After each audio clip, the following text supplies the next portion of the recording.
שלום וברכה לכולם.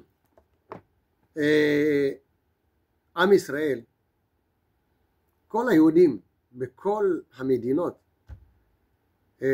עברו תקופות מאוד מאוד קשות.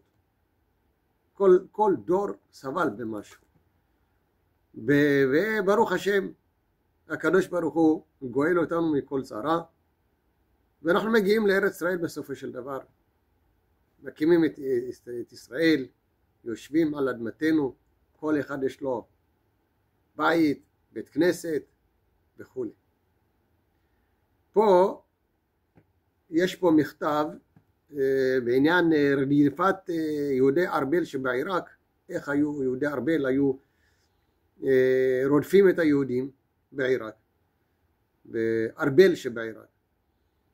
זה היה בתקופת תרכ"ט, כ' תשרי תרכ"ט, שהוא מספר פה, יוסף בן מתתיהו מספר פה שכמה רדיפות היו רודפים את היהודים, אבל היו הרבה מהגויים גם כן, דווקא אז אפילו בתקופה ההיא, התגיירו, הפכו להיות יהודים והיו מהם אנשים עשירים, אז הם תרמו גם כן מכספם ליהודים, מכספם לכל מה שצריך לבית הכנסת, לבית המקדש וכו'. יש כאלה שמקבלים כסף, יש כאלה שתורמים כסף, אז הם פתחו את הידיים שלהם, תרמו בעין יפה ליהודים. לימים הייתה העיר לבירת האוטונומיה הקורדית שבעיראק, הידועה בשם כורדיסטן העיראקית. כלומר העיר הזו שאמרנו, ארבל שבעיראק, הפכה להיות לעיר הבירה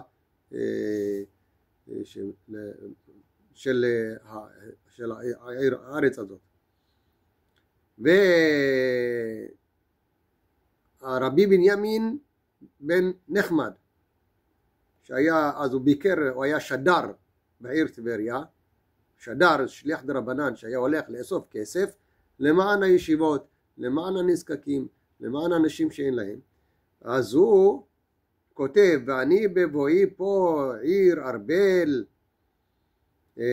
ככה הוא כותב, לראשי חברת כיח, כל ישראל חברים, הוא כותב להם על הרדיפות הקשות נגד היהודים שם, מבקש בדחיפות את התערבותם משתדלותם בקרב השלטון הטורקי המושל גם בעיר ארבל.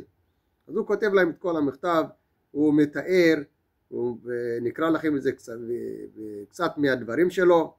והנה הינם מוכים ומעונים ביד השכנים, הנה אלה רשעים הגויים אשר פה, זה רודה וזה מרדה וזה מכה בעברת סדון, והיינו ללעג וקלס, וזה רוקק על פניהם. מתוך צערו הוא הוסיף, מי ייתן לי עבר כיונה אעופה ואשכונה, ואל אראה בצערם של עם בני ישראל הנטושים, ואין חונן ואין מרחם ואין מבקש. כלומר כואב לו מאוד, הצער, הסבל שבני ישראל עוברים שם, כואב לו מאוד. אז הוא אומר, מי ייתן לי עבר כיונה, שאני אעוף מפה לשכון במדבר רחוק יותר, ולא לראות את הצער שהם סובלים פה. בהמשך מכתב הוא מספר שבמשך השנתיים האחרונות הרגו מהם 7 אנשים, ונשארו ביניהם ונשארים ברעב ובצמא ובחוסר כל. הילדים והנשים נשארו ברעב ובצמא ובחוסר כל. כמו כן בכל לילה באים הגנבים וגונבים את מכתבו הוא סיים בתחינה, קומו השרים לעזרת השם בגיבורים, ועמדו עמידה שהן בה סמיכה לעזרת ולהציל עשוק ודם נפשות האביונים, ולמצווה רבה תחשב כי כולנו בני איש אחד אנחנו.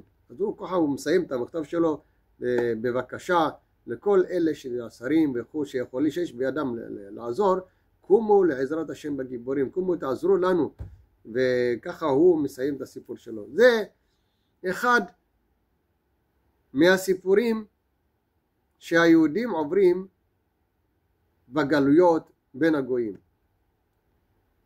הגויים תמיד רודפים אותנו, בכל הגלויות, גם במרוקו וגם בספרד, אשכנז, באתיופיה, בכל מקום רודפים את היהודים.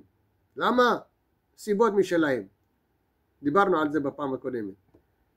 אבל אתה רואה שאנשים קמים אחר כך, צומחים מתוך זה, מכל הבלגן, מכל הצרות, מכל הסבל, מכל העינויים, הם צומחים אחר כך, מקימים עם, מקימים משפחה, מקימים, ומספרים את הסיפור שלהם.